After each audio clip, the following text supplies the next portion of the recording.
धन्यवाद सर. धन्यवाद सर.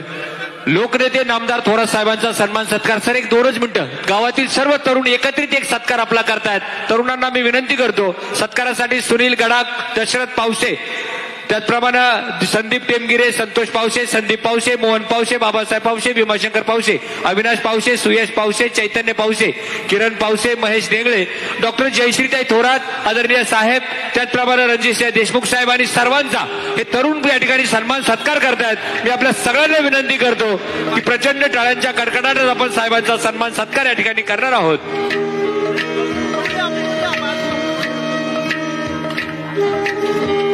लोकनेते नामदार बाळासाहेब थोरात साहेबांचा सन्मान सत्कार या ठिकाणी होतोय. आपण सर्वजण प्रचंड टाळ्यांचा गजर करूया.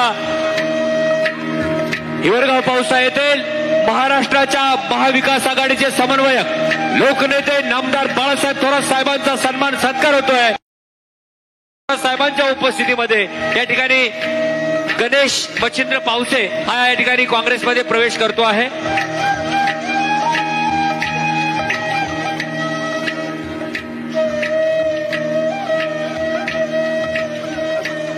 या ठिकाणी गणेश मच्छिंद्र पावसे याचा काँग्रेसमध्ये त्याच्या मित्रांसह आपण प्रवेश घेतो आहे. सागर आणि नवनाथ, गणेश, सागर, नवनाथ.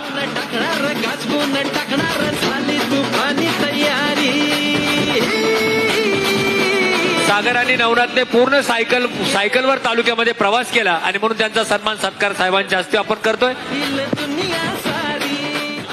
आणि यानंतर मी आपल्या सर्वांचे मार्गदर्शक सागर नवनाथ आणि साहेब, आमचे 2 तरुण संपूर्ण तालुक्यातले जवळजवळ 70 गावं त्यांनी घेतली, सायकलवर घेतली आणि काही विरोधकांनी काय प्रश्न विचारले, तुम्हाला पैसे मिळाले का, तुम्हाला पगार आहे का, तुम्हाला किती पैसे दिले, तुम्ही कामगार आहे का. डॉक्टर साहेब त्यांचा सन्मान सत्कार आपण करतोय. आणि यानंतर लगेचच साहेबांना पुढच्या सभेसाठी जायचंय उंबरी येथे, म्हणून आपण थोडा कार्यक्रमात बदल करणार आहोत.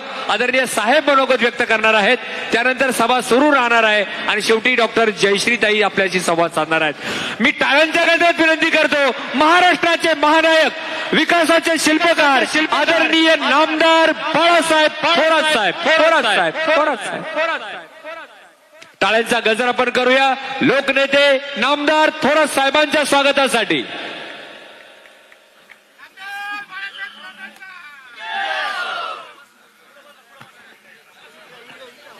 हिवरगाव पावसा येथे होत असलेल्या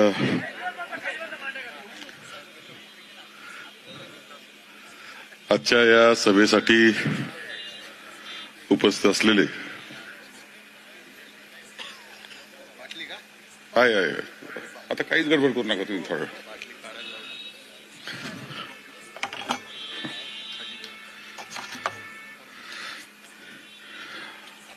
आदरणीय सीताराम मामा पावसे, दूध संघाचे चेअरमन रणजित देशमुख, रामदास पाटील वाघ, गणपतरावजी सांगळे. कुठे गणपतराव? मला दिसलं नाही. एकदा टाकलं, आता एवढ्या याच्यात कोण आलं कोण नाही मला कळत. अशोक आपले शिवसेनेचे तालुक्यातील 2 नेते आलेत, संजय फळ आणि अशोक सासुदे. आदरणीय बुवाजीबाबा पुणेकर, डॉक्टर जयश्रीताई थोरात, रमेशजी गुंजाळ, संतोष मांडेकर, नवनाथजी आरगडे, कैलास पानसरे, किरण नवले, महिला काँग्रेसच्या अध्यक्षा सौदी अर्चनाताई बालोडे, ॲडव्होकेट किरण रोहम, डॉक्टर प्रमोद पावसे, संदीप पावसे, डॉक्टर संदीप पावसे, उपस्थित असलेले सगळे पदाधिकारी, कार्यकर्ते, उपस्थित सर्व बंधू आणि भगिनी. खरं जे निवडणुकीची प्रक्रिया शेवटच्या टप्प्याकडे येते आहे. आज 15 तारीख, उद्या 16 तारीख, 16, 17, 18, 19, 20 साधारण 1.5 महिन्यापासून सुरू झालेली प्रक्रिया असते. 2 महिने जवळपास आमच्या करता तर जागांचं वाटप, मित्रांमधलं, नंतर उमेदवारांचं वाटप, राज्यभरची फिरती आणि परत आता तुमचं काय चाललंय हे बी तपासायचं, असा सगळा कार्यक्रम आमचा चाललेला आहे. तसं बऱ्याच गोष्टी आमच्याकरता अत्यंत कठीण असतात, कारण जागांचं वाटप म्हणजे प्रचंड तणाव होत असतो, कारण प्रत्येकाला वाटत असतं की आपल्याला चांगल्या जागा मिळाल्या पाहिजे. तो चर्चेनंच सोडावं लागतं. परंतु ज्यामध्ये कधी काही थोडस अडचण आली, मध्यंतरी 1-2 अडचणी आल्यानंतर माननीय सोनियाजींनी आणि माननीय मल्लिकार्जुन खरगे साहेब आणि राहुल गांधी यांनी सांगितलं का या अडचणी सोडवण्याची जबाबदारी तुमची, जी मोठी अडचण आली चर्चेमध्ये का तुम्ही सोडून जायचं. आणि त्या पद्धतीनं मग माननीय पवार साहेबांना भेटायचं, उद्धवजींना भेटायचं, बसायचं, चर्चा करायची, पुन्हा चर्चा करून चर्चेला सुरुवात करायची. ही जबाबदारी सुद्धा, एक समन्वय करण्याची जबाबदारी सुद्धा माझ्यावर होती. साधारणतः हा सगळा मेळ घालत आमची आघाडी आपली तयार झालेली आहे, महाविकास आघाडी. याच्यात आपण तर 3 आहोतच, काँग्रेस, राष्ट्रवादी काँग्रेस, शिवसेना. याच्याशिवाय रिपब्लिकन पार्टी ऑफ इंडिया आहे, सीपीआय म्हणजे कम्युनिस्ट पार्टी आहे, मार्क्सवादी कम्युनिस्ट पार्टी आहे, आम आदमी पार्टी आहे, समाजवादी पार्टी आहे. या ज्यांच्या सुद्धा काही जागा देऊन त्यांचं सुद्धा आपल्याला नियोजन करावं लागलेलं आहे. सगळ्यांचं नियोजन करून या सगळ्या प्रक्रियेमध्ये खूप काही वेळ जात असतो. त्यानंतर जी प्रक्रिया सुरू झाली ती फॉर्म भरण्याचं, परत माघार घेण्याचे दिवस सुद्धा आमच्याकरता फार अवघड असतो. सगळ्यात महत्वाची निवडणूक तर त्या दिवशी बरीच होत असते. पटापटीचा कार्यक्रम, पळापळीचा कार्यक्रम. नंदुरबार एक खूप चांगलं आहे आपल्याकरता, कायम काँग्रेस करता. आणि तिथे 3-4 फॉर्म महत्वाच्या जागेवर राहिले म्हटल्यानंतर मला जबाबदारी दिली, हेलिकॉप्टर दिलं, जा म्हटले, मिटून या. पहिलं गेलो तिथे, मी सगळ्यांना बोलवलं. मी इतका दूरवरून आलो म्हटल्यानंतर जे बंडखोर होते त्यांनी लगेच मान्य केलं आणि मोकळं झालं. तिथे इलेक्शन चांगलं होऊन गेलं. पण हे एवढं इथंच केलं असं नाही, तर हे करत असताना मोबाईलवर अनेक ठिकाणी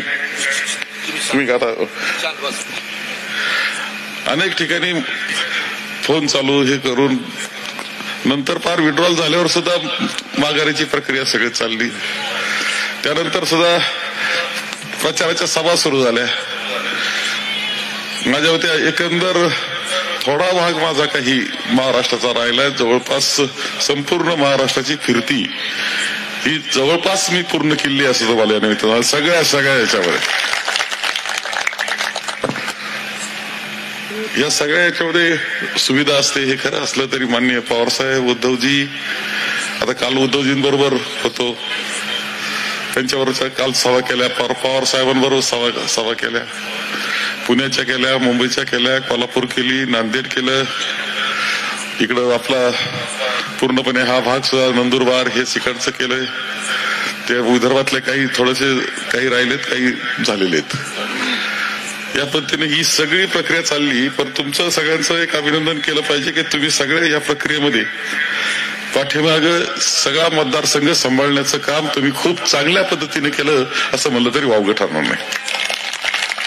काय काही मंडळीने असं आता आपल्याकडे फिरतायत, उलटे पालटे भाषणं करतायत. ते आपण ते पाहिली भाषणं कशी करतायत. एबीपी माझावर जयाताईचा माझा इंटरव्ह्यू झाला. किती लोकांनी पाहिला? बऱ्यापैकी पाहिला. काल त्यांचा झाला, किती लोकांनी पाहिला?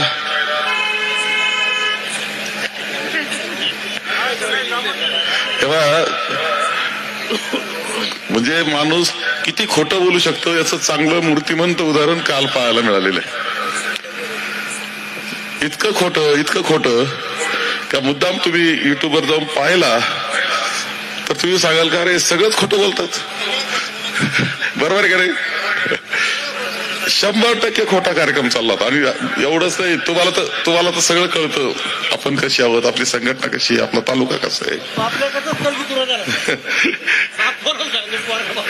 तर त्या एवढ्या सगळ्याच्यात तुम्हाला समजू शकतं, कारण तुम्ही आपण एकत्रच काम करत असतो, परंतु अख्खा महाराष्ट्रानं त्या इंटरव्ह्यूची चितू केली. अरे हे खोटं बोलतायत म्हणले, महाराष्ट्रातून पूर्णपणे प्रतिक्रिया म्हटली, कारण वर्षानुवर्ष संपूर्ण महाराष्ट्र सुद्धा मला पाहतोय, माझं काम हे पाहत आलेलं आहे.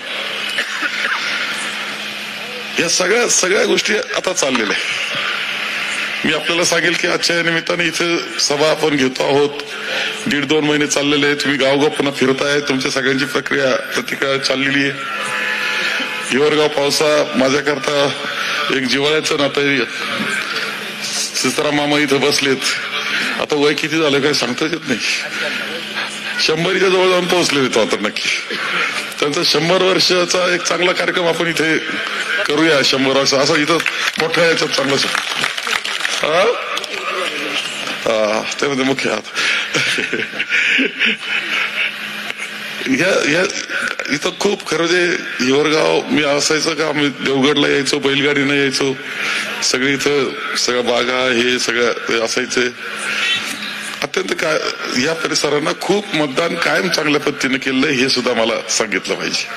खूप चांगलं मतदान म्हणजे आतापर्यंतच्या वाटचालीमध्ये सगळा हा पट्टा नदीचा भक्कमपणे लीड वाढवणारा पट्टा राहिलेला आहे. आता काही प्रश्न असतातच. काही मंडळी नवी येत असते तशी जात असते. 540 वर्षात आपण खूप पाहिले आहे, हेही खरं आहे. तुम्हाला सांगतो, पाहिले नाही असं नाही. काही प्रश्न असतील. आता इथे शेततळ्याचा प्रश्न आहे. तुम्हाला निवडणुकीनंतर त्या महिन्यामध्ये म्हणजे आता नोव्हेंबर संपल, काही थोडी गडबड माझी 23 तारखेनंतर राहील काही ना काही, त्यानंतर डिसेंबर महिन्यामध्ये तो प्रश्न संपलेला असेल एवढं तुम्हाला ग्वाही देतो.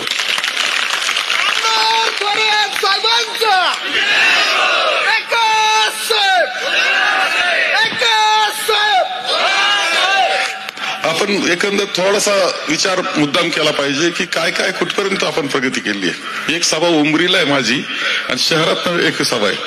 तुमचे थोडा उशीर झाल्यामुळे सांगतो ना, उशीर झाल्यामुळे मला आता उमरीच्या सभेला जायचंय.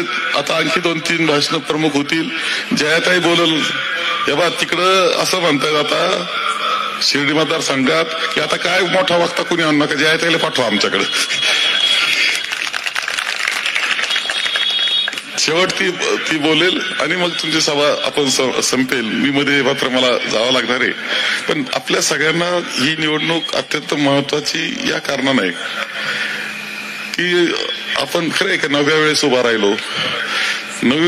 राहिलो, राज्यामध्ये काम केलं, देशामध्ये अनेक ठिकाणी काम करण्याची संधी मिळाली. राज्यामध्ये काम करत असताना मतदारसंघाच्या कामाचा सुद्धा एक चांगल्या पद्धतीने न्याय देण्याचं काम हे केलेलं आपल्या सगळ्यांना दिसेल. अनेक वेळा येतात माणसं, बोलतात का काय केलं संगमेर तालुक्यामध्ये. त्या विचारणाऱ्याला असं म्हणलं पाहिजे कारण तुमचे वडील 35 वर्ष होते, खासदार होते, तुम्ही काय केलं एवढं सांगा. 35 वर्ष खासदारकीवर गेलं. एखादं काही साधं जाऊ द्या, बाकी शब्द वापरीत नाही, पण बसची टपरी, बसला जायला बस स्टॉप 5-10 हजार, त्यावेळेस 5,000च होत होता, तो तरी बांधला का? मग तुमचा खासदार निधी गेला कुठं हा प्रश्न शिल्लकच राहिला का नाही? त्याला विचारायचा काय अधिकार आहे? का? परंतु ते येत आहेत, बोलतायत, काय बोलतायत. आता इथं आज परत फिरून गेले चक्कर मारून, ते चक्कर मारून जात आहेत. माणसं मात्र तिकडून घेऊन येतात हे लक्षात ठेवा. सगळ्या गाड्यात येतात त्या लोणीच्या घेऊन येत असतात, त्यांच्या पुढे बसतात, तेच भाषण परत करतात. आम्ही तिकडे जातो ना, पवार साहेबांची सभा काही लोक आले होते, मला माहित नाही, पण 5-10 हजाराचा मॉप तर असाच जमला होता. ते त्यांचेच होते. जेवणाच्या पातेला सहज घेऊन येतात ते.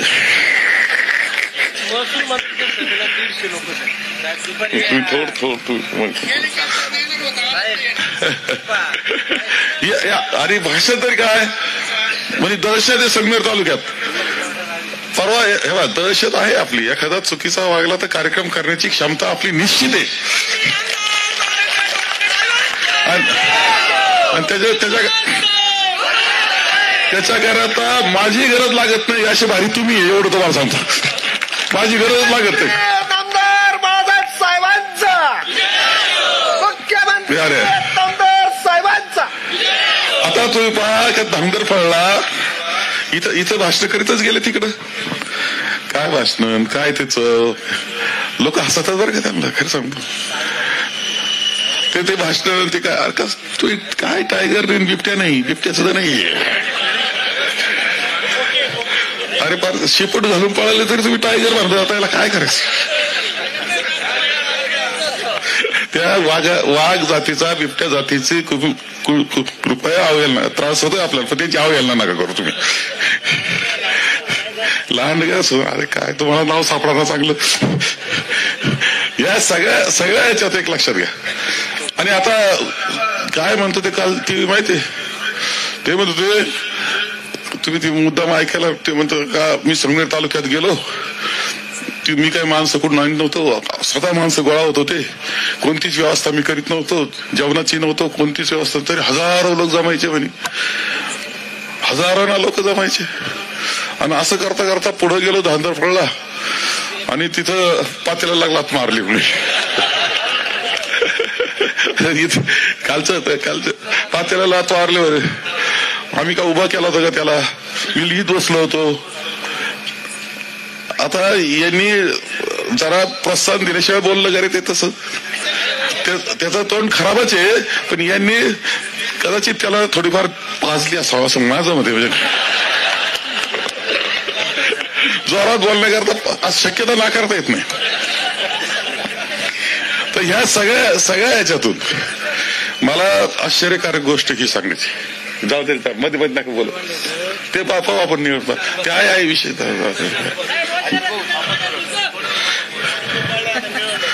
अरे ते निवड आहे आपणच केलं ते काय बोलायचं, हे नाव काहीतरी बोलू ना.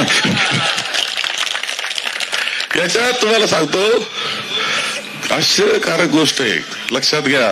हे संगमेर तालुका कसा आहे याचं मूर्तिमंत उदाहरण त्या दिवशी आपल्याला पाहायला मिळालं.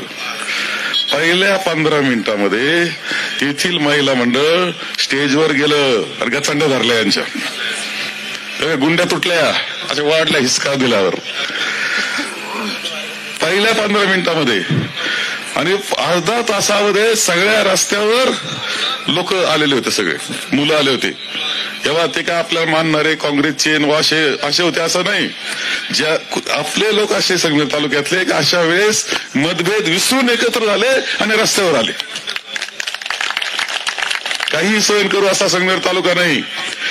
पुढच्या 50 वर्ष तरी कुणी वाकडं तिकडे बोलणार नाही, एवढी व्यवस्था तुम्ही सगळ्यांनी केली असं मी मानतो. 50 वर्ष कोणी बोलणार नाही. काय बोलण्याची पद्धत, किती खालच्या पातळीला. आणि हे परत उभे राहून म्हणतात तुम्ही अध्यक्ष होते, तुम्हाला वेळ देता आला नाही, तुम्ही आमच्या आदरणीय नेते. कानपटात हाणायला पाहिजे होतं ना, ते नाही करता आलं त्याला, कारण यांनीच प्रोत्साहन दिलं होतं. आणि त्यावेळेस जेव्हा लोक आले घुसले, जेव्हा गाड्या पळाल्या तेव्हा 307 कलम लावले. 307 कलम, 307 याचा अर्थ जीवे मारण्याचा प्रयत्न. कोणी हॉस्पिटलमध्ये ऍडमिट झालं का रे? कोणी केस एखादी टाकली का मला मारायला लागले म्हणून? कुठंच नाही, एक केस नाही, एक ऍडमिट नाही. जे पळाले ना चिंगाट, अरे काही तुम्हाला माहित नाही. एक जण तिकडे सांगत होता मला, तो म्हणे हो मी त्या दिवशी 35 किलोमीटर चालत गेलो म्हणे. आपल्या तालुक्यातले 9 तेच ना ते.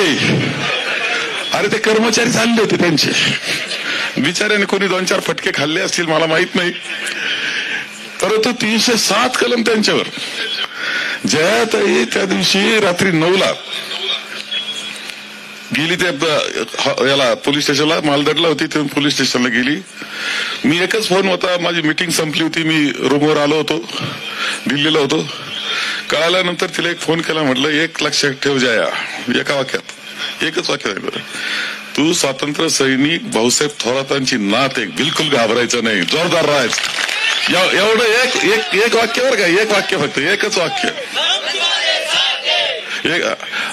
दुसरी गोष्ट पहा, म्हणजे मी हा विषय सांगतो कारण बाकी विषय खूप वेळा आपण बोलतो असतो.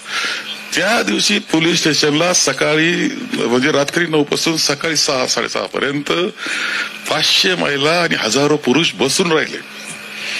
एका गाड्या पाठवल्या, त्या काही बिर्याणी ठेवली ती काय यांच्या, तेव्हा म्हणजे एखादं हे कसं असतं, राग कसा असतो, चीड कशी असते, याचा मूर्तिमंत उदाहरण का तुम्ही चुकीचे वागले तर तू 9 तासानंतर सुद्धा पोलीस स्टेशन फिर्याद घ्यायला तयार नव्हती. शेवटी फिर्याद घेतली आणि फिर्याद हिची होती कुठून येतं, लगेच दुसरी फिर्याद हिच्यावर का तुम्ही जमाव गोळा केला, बेकायदेशीर जमाव गोळा केला. तिचं नाव लगेच पहिले 1 नंबरला. ती मात्र 5 मिनिटाच फिर्याद होती. म्हणजे सरकार कसं आहे, हे कसे आहे, पालकमंत्री म्हणजे काही मालक नसतो. त्यांच्यापेक्षा फार काळ पालकमंत्री मी राहिलोय. आनंदानं अजून लोक बोलावतात मला. यांनी पालकमंत्री म्हणून छळ करायचा प्रयत्न केला, संगमेर तालुक्याचा अडचणीत आणण्याचा प्रयत्न केला, लोकांना खोटे दंड केले, खोट्या केसेस केल्या. तेव्हा त्या वाळूवाले आणि खडीवाल्याला त्रास दिला. का आज म्हणतोय अरे तुम्ही याच्याकरता केलं का आमचे बांधकामं बंद पडले पाहिजे, आमचे रस्त्याचे कामं बंद पडले पाहिजे, म्हणून त्या खडीवाल्यांना त्यांना तुम्ही त्रास देत होते. खरं ही वस्तुस्थिती आहे. तुम्ही अडचणीत आणण्याचा प्रयत्न केला. मजूर असतो त्याच्यावर कितीतरी बांधकामाचं, हजारो मजुरांना एकदा मोर्चा सुद्धा काढला होता. इतका त्रास 2 वर्ष दिला, इतक्या खोट्या केसेस केल्या.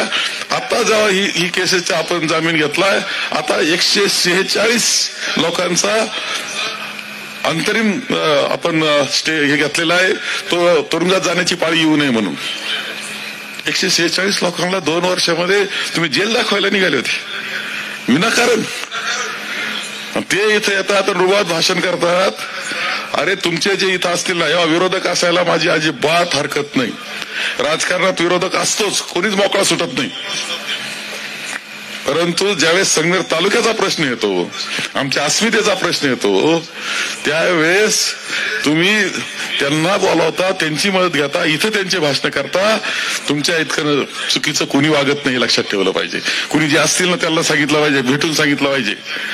आहेत विरोधक, अरे त्या विरोधकाला काय मदतच केली आपण, कधी हे केलं नाही, मदत केलेली आपण. परंतु आता काही विरोधक तुमच्याकडे आहेत की या चुकीच्या गोष्टीला ते प्रोत्साहन देत आहेत. त्यांना संगमेर तालुक्याचा द्वेष आहे. इथं तिकडं जी दहशत आहे ती इकडं संगमेर तालुक्यात आणण्याचा प्रयत्न ते करतायत.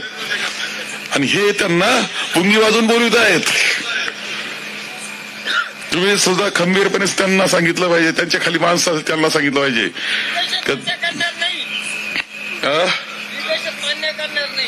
कोणीच मान्य करणार नाही दहशत येतं. आणि तेव्हा संगमेर तालुक्यात खूप दहशत आहे, गुंडगिरी आहे. हा तुझं जोरात राह आता 20 तारखेवर, तू काळजी करू. तेव्हा हे सगळ्या गोष्टी आहेत. आपल्याला हे जपायचंय, आपल्याला टिकवायचंय आणि आपल्याला चालवायचंय.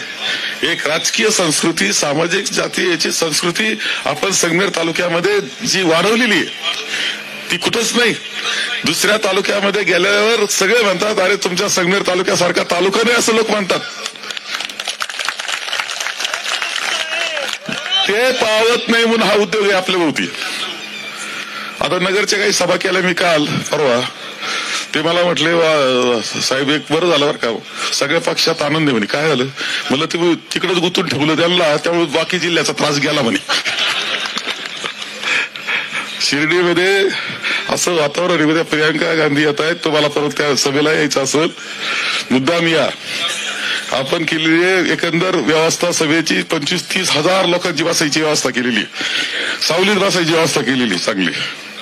मुद्दाम या प्रियांका गांधींचं भाषण ऐकण्याकरता, मुद्दाम तुम्ही या. पहा कसं वातावरण तिकडं आहे, पेटलंय. ते आमची गोगरेत आहे अशी तरकवी तिकडे बस दनादन हंती. तिथं दहशती झाकरावर उडून टाकलंय. आता जे टरमाला राहिले ते उडून टाकायचे.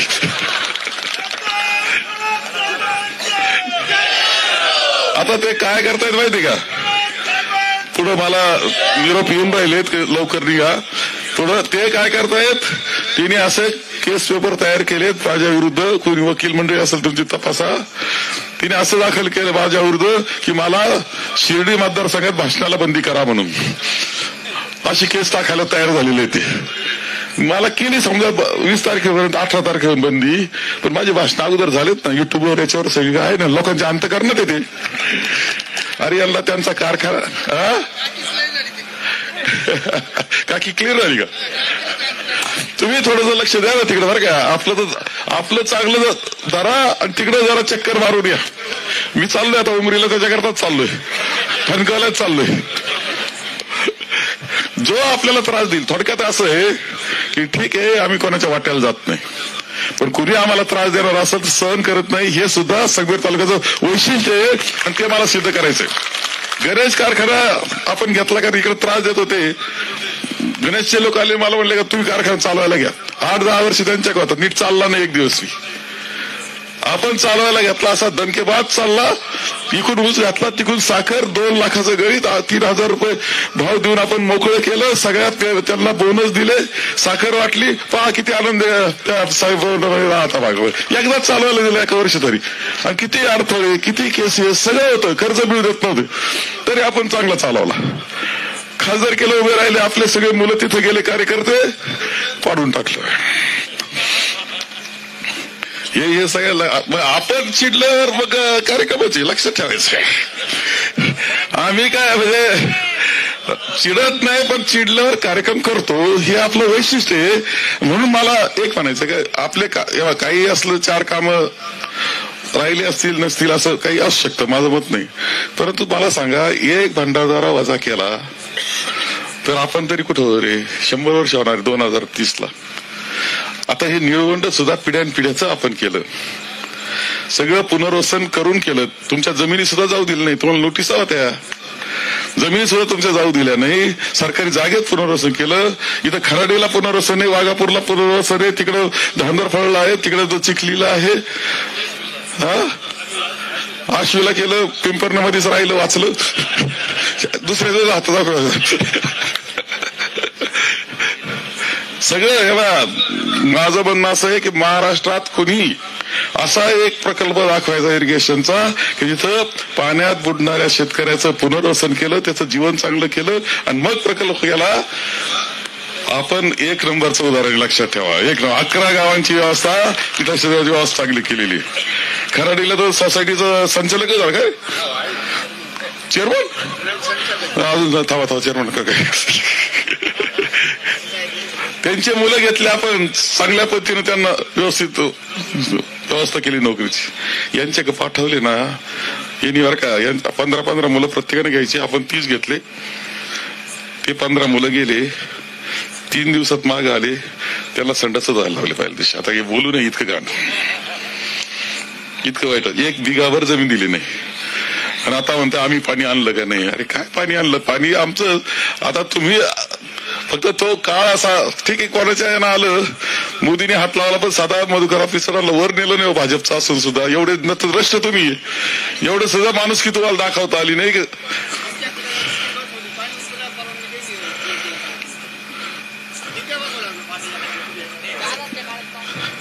तेव्हा ते आपल्याला ती सिस्टीम परत बोलू, आपण बसू, त्याच्यात जास्तीत जास्त क्षेत्राला पाणी कसं देता येईल याचा विचार करावा लागेल. उपाळणार नाही, तुमचं तुमचं गाव तर उपाळलं मी,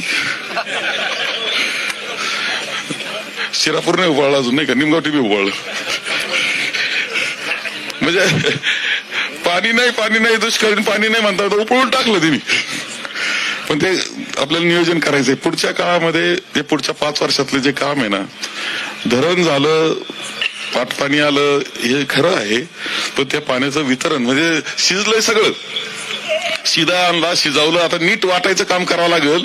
ते आपल्याला करायचं इथं मला सांगतो अनेक गोष्टी. अरे तुम्ही सहज म्हणून सांगतो, आता त्यांचे फार आता बोलायचं, त्यांच्यावर काय बोलायचं. आपला हायवे कधी झाला रे, 2014ला उद्घाटन केलं ना आपण. दर शनिवारी मिटिंग घ्यायचो मी, सगळे अधिकारी असायचे, आपल्या जमिनीचे शेतकरी मंडळी असायची, चर्चा आम्ही करायचो, प्रश्न अधिकारी मध्ये सगळे मिटवायचो त्यांचे. आपण धाड हायवे करून टाकला आपला. तुम्ही कधी कोपरगावला गेले का? एवढ्यात नाही गेले कोणी.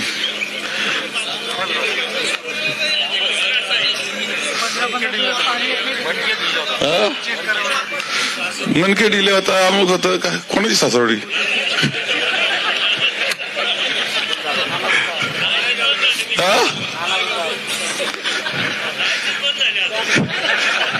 सासरवाडीवाले खुश असतील. तुम्ही विकासाच्या गप्पा हे मारता, तो रस्ता पहा, तो रस्ता साधा करता आला नाही की तिथे साईबाबाला जाण्याकरता म्हणून भाविक येत असता, त्यांचा रस्ता सुद्धा नीट करता आला नाही. यांनी विकासाच्या गप्पा मारायचं काय कारण आहे रे? अरे ते साईबाबा आम्हाला सुद्धा फार पाहून झालेले आहेत. तुम्हाला गमतीला सांगतो, ज्यावेळेस आपला हा बायपास झाला सगळा बायपास रोड, त्यावेळेस मी दिल्लीला गेलो. मी गेलो आणि बरोबर थोडा अंगारा प्रसाद एक परत ते भगव उपर्ण शैवांचं ते गेलो त्या अधिकाऱ्यांकडे, उपर ते टाकलं, प्रसाद दिला. म्हटलं बाबा मी अशा कामा करता आलोय की मला एक असा पूल पाहिजे की जो शाहीबाबा भक्त जाणार आहे त्या रस्त्यानं, त्यांची सोय करण्याकरता. एका मिनिटात 10 कोटी रुपये मंजूर झाले आणि तो पूल जो डबल झाला ना आपला संगमेश्वर घुसणारा, तो शाहीबाबाची कृपा आहे आपल्यावर. आता यांना एवढं शाहीबाबा असं तरी साधा रस्ता करता येईना आणि गप्पा विकासाच्या मारता.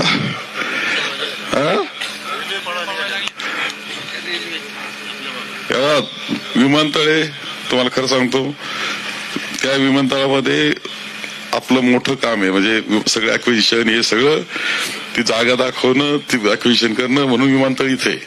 नाही तर तो शिर्डी आणि श्रीरामपूरच्या मध्ये गेला असता सिटी महामंडळाच्या याच्यात. पुलावरची बंदी उठली ती आपल्यामुळेच उठली हे लक्षात ठेवा. आम्ही म्हणायचो अरे शेतकरी आहे, त्या निमित्तानं 200-400 एकरामधली शेत आपले 50-60 पोरं 100 पोरं ते विकायचं काम करतात, माळा वावायचं काम, हे काम ते काम, रोजगार तयार होतो. नाही म्हणे फुलं विकायचीच नाही, फुलं विकायचे नाही खरं, फुलं नाही तिथं, पण त्यांची अगरबत्ती आहे, घरातलं प्रोडक्शन आहे त्यांचं. म्हणजे फुलं जे वाळलेले असतात त्याच्या पाकळ्यांपासून, सुकलेल्या पाकळ्यांपासून ही अगरबत्ती तयार केली जाते, महागानं विकतात. कंपनी टाकली त्या अगरबत्त्यांची. आता हे कसे ते लोक हे वेगळं सांगण्याच्या औषधाने पाहुणे रावळे आहेत आपले सगळे संबंध, आपल्याला ते तिकडचं जे खराब वातावरण आहे ते तालुक्यात आणायचं नाही एवढं तर नक्की ना, तेवढं नक्की. तर तुम्हाला सांगतो लीड सुद्धा आपला असं असलं पाहिजे, असं म्हणून नाही चालायचं निवड. काम करावं लागेल बरं का, होऊ शकतं. तेव्हा ते विष कालवायचा कार्यक्रम त्यांचा चाललेला आहे, आणखी काही उद्योग चालले असतील बिलकुल. त्या सगळे उद्योग कधीच, म्हणजे निवडणूक आयोग सुद्धा त्या उद्योगाला विरोध करत असतं. आपण विरोध करायचा, कुठं प्रलोभन दाखलं विरोध करायचा, परंतु प्रत्येक मत झालं पाहिजे, बाहेर गावचं मत आलं पाहिजे, ते आपल्या काँग्रेसला झालं पाहिजे, त्याला पटवून ते आपल्या सगळ्यांना मत घ्यायचं. असं जर आपण केलं, मोठं मतदान आपलं चांगलं झालं, तेव्हा खरं सांगतो खूप संधी आतापर्यंत तुम्ही दिली. मी 9 वेळा म्हटलो, म्हणजे मी फार हुशार की मी मारायचं कारण नाही, तुमच्यामुळे 9 वेळा आहे मी, तुमच्यामुळे 9व्या वेळेस उभे. महाराष्ट्रातला सगळ्यात आता जास्त वेळा मागच्या त्याला होतो, परंतु आता रेकॉर्ड असं होणार आहे की देशातले सगळ्यात जास्त वेळा सलग निवडून आले, सलग आले, याच्यामध्ये आपलं नाव येणार आहे.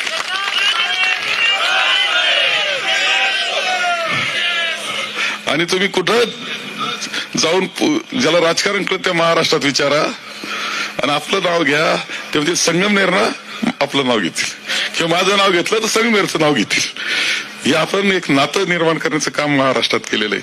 तेव्हा पुढं काळाच्या ओघात ही संस्कृती पुढे न्यायची, व्यवस्थित न्यायची, आपलं आपलं जपायचंय, सगळं विकासाचं काम करायचंय, गरीब माणसाच्या जीवनात आनंद निर्माण करायचा आहे.